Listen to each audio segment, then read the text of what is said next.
clases. Y acá es un punto importante porque fue como la psicosis, no sé si está bien dicho psicosis, no quiero meter la pata de qué significa psicosis, pero así como que todos pensaron, por los comentarios que recibían, ¿no? Que salían así a tontas y a locas a hacer videos, ¿no? Que se iban a filmar, a hacer sus videos de la clase completa y entonces eso lo iban a subir o lo iban a transmitir y demás. Desde el punto de vista de la tecnología educativa y el aprendizaje en entornos virtuales, no todas las clases son en video. Se puede hacer, pero lo que hay que tener claro es que no todas las clases tienen que ser necesariamente en video.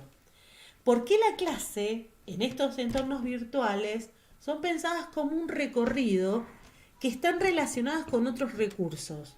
¿No? Entonces vamos a tener una clase en diferentes formatos, ahora vamos a ver los formatos, que está relacionado con una ficha de cátedra, con una guía de lectura, con un mapa conceptual, con infografía. Es decir, el mismo contenido presentado con diferentes maneras. Esas son las posibilidades que nos brindan los entornos virtuales.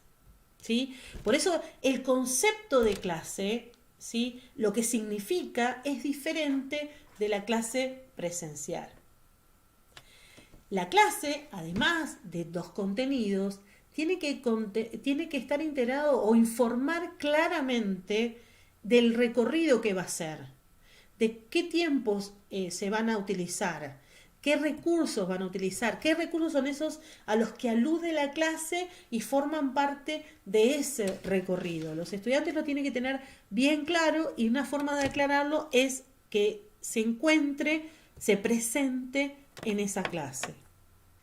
Y por otro lado, todas las clases tienen que estar accesibles para los estudiantes en forma asincrónica, es decir, ya se trate de video, se trate de que yo un texto, se trate de un chat, por ejemplo, se trate de un audio que yo me grabo con el celular y entonces subo un audio sin video, bien, lo puedo tener en vivo, puedo transmitirlo, pero además los estudiantes lo tienen que tener accesible en cada vez que entran a la plataforma o en la vez que entra a la plataforma. No, digamos, yo no puedo condicionar a un estudiante de la clase, la subo 10 minutos, una hora o un día y después la saco, ¿sí? Porque hay que considerar las conexiones, los tiempos de los estudiantes que son diferentes de la presencialidad. Igual, de todas maneras, todos estos tips son recomendaciones generales las que vamos a ir trabajando más profundamente en el aula de capacitación. ¿Cómo digitalizamos las clases teóricas? Otra vez las recomendaciones generales. En la virtualidad, las clases son más cortas por su integración con otros recursos. Si nosotros hacemos un video en vivo, por ejemplo, en formato video en vivo, un streaming con nuestra clase, no deben superar los 40 minutos, ¿sí?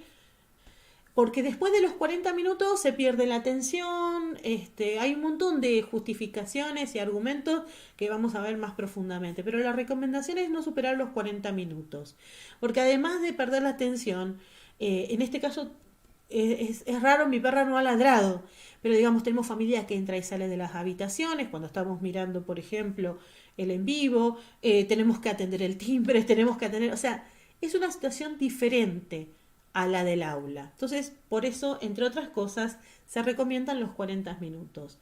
Si el formato de video es diferido, es decir, si yo me estoy grabando con el celular para después subirlo e incrustarlo en la plataforma, ese video no debe ser más largo de 10 o 15 minutos. Ahora, ¿qué pasa si los contenidos me insumen más? Bien, hago videos cortos. Videos que empiezan y terminan. No es que yo me grabo una hora y lo divido, ¿sí? En 3 con un editor de video. No. Video de 10 minutos. Introducción, desarrollo, conclusión. El otro video. Introducción, desarrollo, conclusión. Aunque la introducción sea en referencia al video que vimos anteriormente, perdón. ¿Sí? Pero la recomendación es eso, entre 10 y 15 minutos. Fíjense, hagan la prueba no sé, buscar en YouTube una conferencia, ¿no es cierto? Y pónganlo en su casa, esa conferencia que dura 2 horas. Y registren realmente cuánto tiempo le dan bolilla. ¿Cuánto tiempo tienen de atención, bien, una atención atenta, digamos, ¿sí? A lo que están viendo y a lo que están registrando? Bueno, por eso son también las recomendaciones, ¿sí? Y voy con el formato texto. El formato texto no son más de 2 páginas, son 15 minutos de lectura. Por eso hablamos de que la clase es diferente, ¿sí? Para dar un ejemplo, para establecer la diferencia, una clase en el espacio virtual no es, por ejemplo, una ficha de cátedra. Nosotros en Historia somos fichas de cátedra que tienen 6, 7 páginas quizás, que es como un artículo. Bien, esa no es una clase. A lo que se llama clase, ¿sí? En la virtualidad.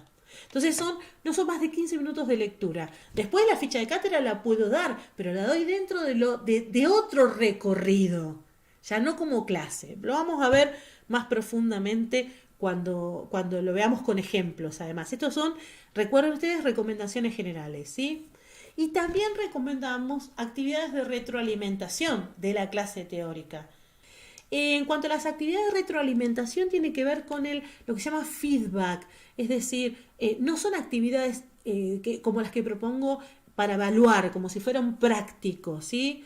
Sino que son actividades muchísimo más cortas, alguna encuesta, alguna cosa que tengan que contestar con respecto al video que vieron, ¿sí? Eso lo vamos a ver más profundamente, pero digamos, es parte de las recomendaciones generales que tienen las clases teóricas. Y por último, las clases prácticas. ¿En qué consisten las clases prácticas? Las clases prácticas, ahí la propuesta es que usen el formato que usen, los profesores expliquen las consignas, presenten y expliquen las consignas, presenten y expliquen las actividades, ¿sí?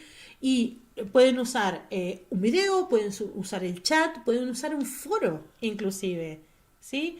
Por eso digo que pueden ser sincrónicas o asincrónicas. Por esta reglamentación y la normativa que la universidad, ya les digo, dice que ustedes tienen que cumplir el horario de las clases. Por ejemplo, puedo habilitar el foro en el horario en que tengo mi clase. Esa normativa no implica que ustedes tengan que estar en vivo en el momento que se dictan las comisiones. ¿Se entiende? Los profesores de las prácticas son los que, en definitiva, van a ir haciendo el seguimiento, la evaluación y la acreditación. Teniendo en cuenta que son dos cosas diferentes, evaluación y acreditación. Porque estamos hablando de, primero, la evaluación, porque forma parte la evaluación formativa, ¿verdad? De lo que nosotros hacemos habitualmente en el proceso de enseñanza y aprendizaje. Pero la acreditación la tenemos que tener también en cuenta porque se nos va a pedir a nosotros un registro, se nos va a pedir que presentemos ante los departamentos, ante Secretaría Académica, todavía no está bien definido, lo que estamos haciendo en la propuesta para también tener en cuenta eso para la posterior acreditación de los alumnos de estos cursados, dure lo que dure esta emergencia.